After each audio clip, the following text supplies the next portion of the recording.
Ce que tout le monde aujourd'hui pense, c'est qu'une seule chose qu'on peut discuter pendant cette négociation, c'est quand et comment les Russes vont retirer de la territoire souverain de l'Ukraine. Sinon, n'importe quelle autre concession va ouvrir la grande porte pour la Troisième Guerre mondiale. On a regardé le calendrier avec attention aujourd'hui.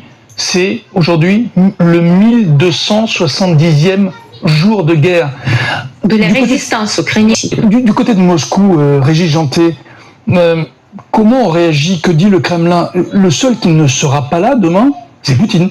Oui, absolument.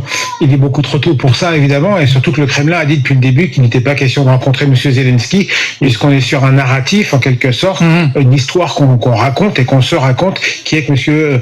Zelensky est arrivé au pouvoir par un coup d'État et qu'il est donc non légitime. Et ça va de pair avec cette idée que l'Ukraine n'est pas un État et qu'on ne peut pas le reconnaître.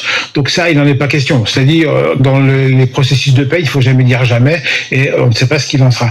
Ce qu'on dit à Moscou, ce qu'on disait avant la rencontre en Alaska, c'est que on a des chances de gagner. Enfin, on veut croire, en tout cas, certains cercles autour de M. Poutine, essentiellement ceux qu'on appelle les Siloviki, ceux des gens des anciens du KGB, des organes de force, sont pour une ligne dure en disant qu'il y a une chance de remporter la victoire sur le terrain. Vous savez, les guerres, souvent, ça se termine par une victoire à plat de couture sur le terrain, et c'est ça qui décide de la paix, si j'ose dire, avec le vainqueur qui impose, en gros, ses conditions, soit, à un moment donné, les deux sont épuisés et on négocie.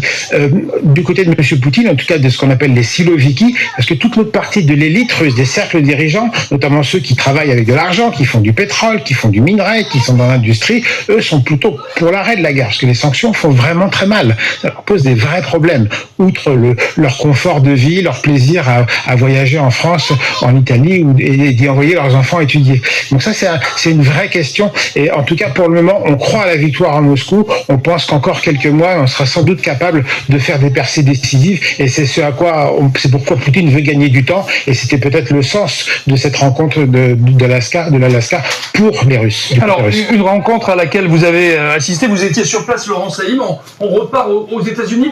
J'ai une autre question à vous poser.